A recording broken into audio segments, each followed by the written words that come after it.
السلام علیکم ورحمۃ اللہ الحمد للہ وکفی وسلام علی عبادہ الذین اصطفی اما بعد اعوذ باللہ من الشیطان الرجیم بسم اللہ الرحمن الرحیم احل لکم ما وراء ذلکم ان تبتغوا باموالکم وقال النبی صلی اللہ علیہ وسلم الظلم ظلمات یوم القیامہ او کما قال النبی صلی اللہ علیہ وسلم۔ معزز سامعین کرام، بزرگان دین، آج میں آپ حضرات کے سامنے اللہ کا شکریہ ادا کرتے ہوئے دو باتوں کے طرف ذہن سازی کرنے کی کوشش کروں گا۔ سب سے پہلے اللہ کا شکریہ ادا کرتے ہیں کہ جس اللہ نے ہم سب کو بہت ساری نعمتوں سے سرفراز فرمایا ہے اور سب سے بڑی دولت ایمان کی توفیق عطا فرمائی۔ دوسرے نمبر پر جو بات آپ سے ہمیں کرنی ہے وہ ہے اللہ تعالیٰ کا فرمان وَحِلَّ لَكُمْ مَا وَرَاءَ ذَلِكُمْ أَن تَبْتَغُوا،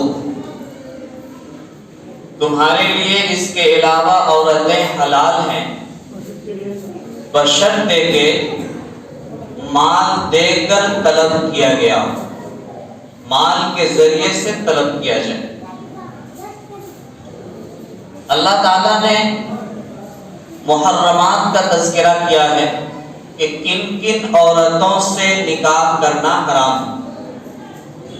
حرمت علیکم امہاتکم وبناتکم واخواتکم، اس میں اللہ تعالیٰ نے فرمایا کہ تمہاری ماں سے نکاح کرنا حرام ہے۔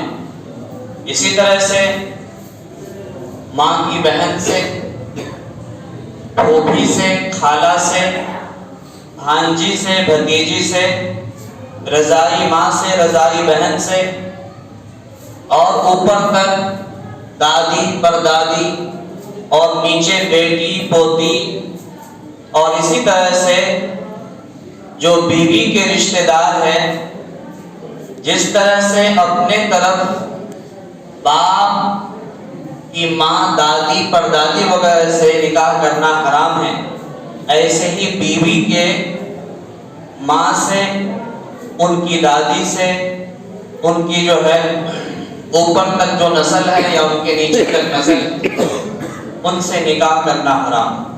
اس کے بعد اللہ تعالیٰ نے فرمایا احل لکم ما وراء ذالکم، اس کے علاوہ جتنی بھی عورتیں ہیں وہ تمہارے لیے حلال ہے بشرطے کہ تم ان کو طلب کرو، تلاش کرو مال دے کر۔ ان تبتغوا باموالکم، کہ تم تلاش کرو مال دے کر کے اس کو۔ اس میں ایک باریک حکمت ہے، وہ حکمت یہ ہے کہ اللہ تعالیٰ نے مردوں کو حکم دیا ہے کہ تم عورت کو حاصل کرنا چاہتے ہو، شادی کرنا چاہتے ہو تو اس کا مہر دے کر اس سے تم شادی کرو، مہر ان کو دے کر کے شادی کرو۔ لیکن آج ڈگری کے حساب سے، دولت کے حساب سے، سروس کے حساب سے لڑکی والوں سے ڈیمانڈ کیا جاتا ہے۔ اللہ کا حکم ہے کہ مہر دے کر تم لڑکی سے شادی کرو، لیکن ہمارا معاشرہ کیسا چل رہا ہے؟ اس کا الٹا چل رہا ہے۔ لڑکی والے سے مال طلب کرو، لڑکی والوں سے مال حاصل کرو، چاہے جس بہانے سے ہو۔ اللہ کے نبی صلی اللہ علیہ وسلم نے فرمایا کہ اگر کوئی آدمی کسی سے ان کی رضامندی کے بغیر، دل کی خوشی کے بغیر کوئی مال لے لیا تو وہ مال اس کے لیے حرام ہے۔ کوئی آدمی کسی سے ان کی دل کی خوشی اور رضامندی کے بغیر کوئی مال لے لیا تو وہ مال لینا کیا ہے؟ حرام ہے۔ لڑکی والوں سے جو مال طلب کیا جاتا ہے نقد کے اعتبار سے، گاڑی کے لیے اور نہ جانے کیسی کیسی چیزوں کے لیے، یہ مال لینا حرام ہے، اور کل قیامت کے دن یہ مال ایک قرض کا بوجھ بن کر کے قیامت کے دن کھڑا ہو جائے۔ جس طرح سے قرض واجب الادا ہے، ایسے ہی جو مال بغیر کسی عوض کے ڈیمانڈ کر کر کے لیا گیا ہو، مجبور کر کے لیا گیا ہو، یہ مال کل قیامت کے دن جہنم میں لے جانے کا سبب بن جائے۔ یہ مال کل قیامت کے دن جہنم میں لے جانے کا سبب بن جائے گا۔ آج کل ہمارے معاشرے کے اندر لڑکوں کی خرید و فروخت ہو رہی ہے مالداری کے حساب سے۔ جو جتنا بڑا مالدار ہے، جن کا جتنا اچھا مکان ہے، جن کے پاس جتنی زیادہ پراپرٹی ہے، ان کے حساب سے وہ ڈیمانڈ کرتا ہے، ان کے حساب سے غریب مسکین کو ستاتا ہے، پریشان کرتا ہے، اور معاشرے کے اندر غریب ماں باپ کو جینا اجیرن کر دیا ہے۔ ان کی بیٹی کی شادی آج اگر نہیں ہو رہی ہے تو مالدار لوگوں کی ڈیمانڈ کی وجہ سے نہیں ہو رہی، مالدار لوگوں پہ جو بوجھ ڈالا گیا ہے غریب کے اوپر، ان کی وجہ سے شادی نہیں ہو رہی۔ اور کل قیامت کے دن جب آپ صلی اللہ علیہ وسلم سے ملاقات ہوگی، اور اس دن جب آپ کہیں گے کہ ہم امت کے لیے رحمت بن کر کے آئے تھے، ہم امت کے لیے آسانی اور صحت آسانی بن کر کے آئے تھے، سہولت دینے کے لیے آئے تھے، تو تم نے کیوں امت میں بوجھ بنایا تھا؟ تم نے امت پر بوجھ کیوں ڈالا تھا؟ اس دن ہمیں حساب دینا ہوگا۔ آج بھی ہمارے معاشرے میں بہت سارے ماں باپ ایسے ہیں، جب رشتہ کرتا ہے تو سب سے پہلے لڑکی والوں سے کہتا ہے اللہ نے ہمیں بہت کچھ دیا، ہمیں کسی چیز کی ضرورت نہیں۔ میں مبارکبادی دیتا ہوں ان کو۔ ایسے ماں باپ فخر کے لائق ہیں، ایسے ماں باپ اس معاشرے کے لیے سب سے حسین تحفہ ہے۔ جب معاشرے میں بدترین لوگ جی رہے ہو، جب معاشرے میں ایک آدمی دوسرے کو پریشان کر رہا ہو، ایسے وقت میں اگر کوئی آدمی اپنے دل کو بڑا کر کے کہے کہ ہم شادی کریں گے لیکن ہمارا کوئی ڈیمانڈ نہیں ہوگا، ہمارا کوئی مانگ نہیں ہوگا، یہ خوش نصیب ماں باپ ہے، یہ ماں باپ خوش نصیب ہے، اور اللہ تعالیٰ اس کا اجر اسے قیامت کے دن اتنا عطا فرمائیں گے کہ ایک طرف شہید کا جو درجہ ہوتا ہے وہ درجہ اللہ تعالیٰ اس ماں باپ کو عطا فرمائے۔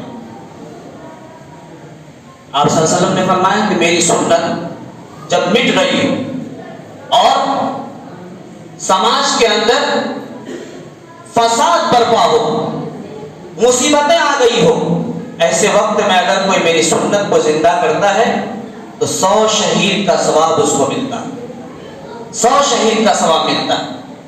اس لیے میں کہتا ہوں قابل فخر ہے وہ ماں باپ جو اپنی اولاد کو اس لیے پیدا نہیں کیا ہے کہ وہ کسی کے گھر والے کو پریشان ہو، اپنے بیٹا کو اس لیے نہیں جنا ہے کہ کل ہو کر کسی کے گھر میں وہ تباہی کا سبب بن جائے، پریشان کرے۔ ایک لڑکا ہے ہمارا دوست ہے، بہت قریبی، 10 سال ان کے شادی کے ہو گئے، لیکن ان کو پتا نہیں تھا کہ میری شادی میں کچھ لیا گیا تھا۔ 10 سال کے بعد جب ان کو پتا چلا کہ 40,000 روپیہ ہمارے ابو نے لیے تھے، تو وہ دلی میں رہتا تھا، وہاں سے آ کر کے گھر میں ماں باپ کو کہا کہ وہ 40,000 روپیہ دیجئے جو آپ نے میرے بیوی کے ماں باپ سے لیا تھا، وہ پیسہ دیجئے۔ کہا پیسہ نہیں، کہا اگر پیسہ نہیں ہے تو آپ لوگ یا گھر سے نکل جائیے یا میں گھر سے نکل جاؤں گا، دو میں سے ایک کام کیجیے، کیونکہ مجھے اس لیے آپ پیدا نہیں کیے تھے کہ پیدا کر کے یہاں مجھے کوئی تکلیف ہو پریشانی ہو تو ڈاکٹر کے پاس لے کے جائیں اور کل قیامت کے دن میں جہنم میں جلوں تو آپ جا کر کے تماشا دیکھتے ہیں، اس لیے آپ نے مجھے پیدا نہیں کیا تھا۔ تو ماں باپ نے مجبور ہو کر کہا کہ ٹھیک ہے 2 مہینہ کا ٹائم دو، 2 مہینہ میں وہ پیسہ ہم لڑکی کے ماں باپ کو ادا کرتے ہیں۔ وہ لڑکی کسی کا بھی ہو، لڑکی کے ماں باپ کسی کا بھی ہو، وہ درد سب کو سہنا پڑتا ہے۔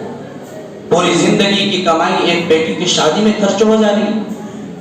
شادی کرنا کوئی بھاری مسئلہ نہیں ہے، اور اس بگاڑ کا جو سبب بنا ہے ہمارے زمانے کے امیر لوگ بنے. آپ صلی اللہ علیہ وسلم نے حضرت فاطمہ رضی اللہ تعالیٰ عنہ کی شادی کی. آپ نے حضرت علی کو جو بالکل مجبور تھے, وہ اپنا رشتہ بھی نہیں دینا چاہتے, اللہ کے حکم سے, اللہ کی اجازت سے رشتہ طے ہو گیا, اور طے ہونے کے بعد آپ صلی اللہ علیہ وسلم نے فرمایا کہ جاؤ حضرت ابوبکر کو, حضرت عمر کو, حضرت عثمان غنی کو اور حضرت ابو عبیدہ کو, فلاں فلاں صحابی کو بلا کر کے لے آؤ. 8-10 صحابہ کو بلایا گیا اور بلانے کے بعد آپ نے نکاح پڑھا. کہیں تام جھام نہیں. آپ صلی اللہ علیہ وسلم اگر چاہتے تو اپنے لخت جگر کے لیے, سواری کے لیے اللہ تعالیٰ ہو سکتا تھا آسمان سے قرآن نازل کر دیتے, اللہ تعالیٰ ہوا کو سواری بنا دیتے, اللہ تعالیٰ احد پہاڑ کو سونا کا بنا دیتے. اللہ تعالیٰ جو چاہتے وہ کر سکتے تھے اپنے پیغمبر کے لیے, اپنے نبی کے لیے. لیکن اللہ کے نبی صلی اللہ علیہ وسلم اس امت کے یتیم اور بیوہ کے لیے سب سے بڑا رحیم بن کر کے, اس لیے بیواؤں سے آپ نے شادی کی تاکہ بیواؤں کو ہم تسلی دیں, ان کے سر پر ہاتھ رکھیں, ان کی مدد کریں. ایک بات تو یہ, اس لیے میرے بھائیوں, جمعہ کا بیان سنتے ہیں اس لیے نہ سنیے کہ ہم اس کان سے سنیں گے ادھر سے نکال دیں گے اور یہ بیان صرف مسجد تک ہی محدود رہے گا. اللہ کی قسم کہہ رہا ہوں, یہ ہاتھ تھا بنی اسرائیل کا. اللہ تعالیٰ نے بنی اسرائیل کو قوم بندر بنایا, اللہ تعالیٰ نے بنی اسرائیل کو خنزیر بنایا, اللہ تعالیٰ نے بنی اسرائیل کو 40 سال تک میدان تیہ کے اندر گھماتا رہا اور طرح طرح کی اس کے اوپر عذاب مسلط کرتا رہا. اسی وجہ سے, اس لیے یاد رکھیں, جو قرآن و حدیث کی بات سنتے ہیں صرف سننے تک اس کو محدود نہ کرے, بلکہ اس پر عمل ہونا چاہیے, اس پر عمل ہونا چاہیے. اس لیے دعا کیجئے کہ جن کو اللہ تعالیٰ نے صاحب اولاد بنایا ہے, دعا کیجئے اللہ تعالیٰ ان کے دل میں رحم پیدا کرے اور وہ جہیز کا ڈیمانڈ نہ کرے. کسی کے پیسے سے کوئی مالدار نہیں ہو جاتا, کسی کے پیسے سے کوئی امیر نہیں ہو جاتا. 2-4 لاکھ روپے چند دن میں ختم ہو جائیں گے, اور نہ جانے اس سے بڑی مصیبت آئے گی تو 10 لاکھ ختم ہو سکتے ہیں. اور آتا ہے, ایسا پرابلم آتا ہے, جب گھر میں حرام کمائی آئے گا, حرام مال آئے گا, تو مصیبت اپنے آپ راستہ بنا لے گا. پانی دیکھتے ہیں, سیلاب جب آتا ہے تو وہ انتظار نہیں کرتا کسی دیوار کا, جدھر بن گیا راستہ ادھر سے چل دیتا ہے. ایسے ہی حرام مال بھی ہے, وہ جب گھر میں آتا ہے تو پھر وہ راستہ اپنے آپ بنا لیتا ہے. کس مصیبت میں, کس پریشانی میں وہ پیسہ ختم ہونا ہے, اللہ تعالیٰ اس کو ختم کروا دیتے ہیں, اس سے بڑی مصیبت آ جاتی ہے. اس لیے یہ کام نہیں کرنا. دوسری بات ہم نے کہا کہ 2 باتیں بیان کریں گے. دوسری بات ہے, یا ایھا الناس اتقوا ربکم ان زلزلۃ الساعۃ شیء عظیم. اے لوگو, قیامت سے ڈرو, اللہ سے ڈرو, اس لیے کہ قیامت کا زلزلہ بڑا ہی خطرناک ہے, ہیبتناک ہے. قیامت میں کیا ہوگا, ایک دوسرے سے بھاگیں گے, تباہی آئے گی, پریشانی آئے گی. جس طرح زلزلہ میں لوگ بھاگتے ہیں, پتہ چل جائے سیلاب آنے والا, لوگ بھاگیں گے ایک دم, ایسا بھاگیں گے کبھی دیوار سے ٹکرائیں گے, نہ جانے کہاں کہاں سے راستہ نکالیں گے بھاگنے کے لیے. قیامت کے دن میں جب ہولناکی آئے گی تو لوگ اپنی جان بچا کر کے بھاگیں گے, لیکن بھاگ نہیں پائیں گے. کل من علیہا فان ویبقى وجہ ربک ذو الجلال والاکرام. دنیا کی سب کچھ ختم ہو جائے گی, صرف اللہ کی ذات باقی رہے گی, صرف اللہ کی ذات باقی رہے گی. قیامت سے پہلے یہ قیامت کی گھڑی کسی نے سوچا بھی نہیں تھا. جتنے بھی احادیث قیامت کے ہولناکی کو بیان کیے ہیں, اس میں اس طرح کے حالات کو بیان نہیں کیا گیا. لیکن آج دیکھ رہے ہیں کیسا کیسا عذاب آ رہا, کیسی کیسی مصیبتیں آ گئی, طرح طرح کے ایسا ایسا عذاب جس کا نام ہم نے کبھی سنا بھی نہیں تھا, تصور بھی نہیں کیا تھا, کسی نے تصور بھی نہیں کیا تھا. گناہوں کے اسباب بڑھتے چلے گئے, عذاب کا نام بھی بڑھتا چلا گیا, اور موتوں کی ڈھیر, لاشوں کی ڈھیر لگی ہوئی ہے. ہم میں سے کل کون چلا جائے, کب کون مر جائے, کچھ پتا نہیں، بالکل کسی کو پتا نہیں، ابھی پلاننگ بھی نہیں ہوئی، ابھی بیوی کو راز کی بات بتائے بھی نہیں، ماں باپ کو حقیقت بتائے بھی نہیں، ماں باپ اپنے اولاد کو کوئی صحیح بات حقیقت بات بتائے بھی نہیں۔ اس لیے میرے بھائی یاد رکھیں، زندگی کا کوئی گارنٹی نہیں، کم سے کم راز کی بات ایک آدمی کو ضرور بتا کر کے، گھر کے ایک آدمی کو راز کی بات ضرور بتا کر کے رکھیے۔ مثلا زمین کے کاغذات آپ کے پاس رکھے ہوئے، کہاں رکھے ہوئے، یا آپ کے پیسے کسی کے پاس ہے کتنا ہے، یا آپ کے اکاؤنٹ میں پیسہ ہے کتنا رکھا ہوا ہے، اور ان کا کاغذات کہاں ہے، یہ بہت سارے سوالات ہیں۔ کم سے کم بیوی کو بتائیے، بیوی کو نہیں بتا سکتے باپ کو بتائیے، باپ کو چاہیے تو بیٹا کو بتائیں۔ اس طرح سے کسی ایک آدمی کو کم سے کم راز کی بات ضرور بتا دیجئے، کیونکہ موت کا کوئی گارنٹی نہیں، جب موت ہو جاتی ہے تو جو چیز جہاں کی وہیں دبی رہ جاتی ہے، وہیں وہ بند ہو جاتی ہے، پتہ نہیں چلتا ہے، زندگی کمائی ختم ہو جاتی ہے، اگر وہ چیز ہاتھ لگ جاتا تو گھر میں کام آ سکتا لیکن پتہ نہیں چلتا۔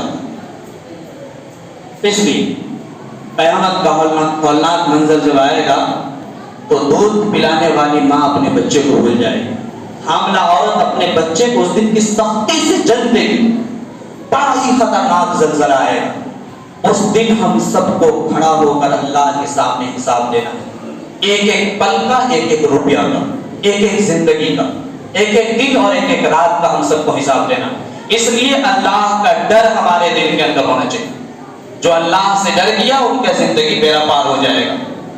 اس لیے دنیا کے لیے نہیں جینا ہے، اللہ کے لیے جینا ہے، اللہ نے پیدا کیا ہے اللہ کے لیے جینا ہے، اللہ کا ڈر دل کے اندر ہونا چاہیے، جو اللہ سے ڈر گیا ان کا بیڑا پار ہو جائے گا۔ اللہ تعالیٰ سے دعا کیجیے اللہ تعالیٰ ہم سب کو جہیز کی لعنت سے ہمارے اس سماج کو پاک اور صاف فرمائیں۔ اللہ تعالیٰ اپنا خوف، اپنی محبت ہمارے دلوں میں داخل فرمائیں۔ اللہ تعالیٰ قیامت سے پہلے، موت سے پہلے موت کی تیاری کرنے کی توفیق نصیب فرمائیں۔ وما علینا الا البلاغ۔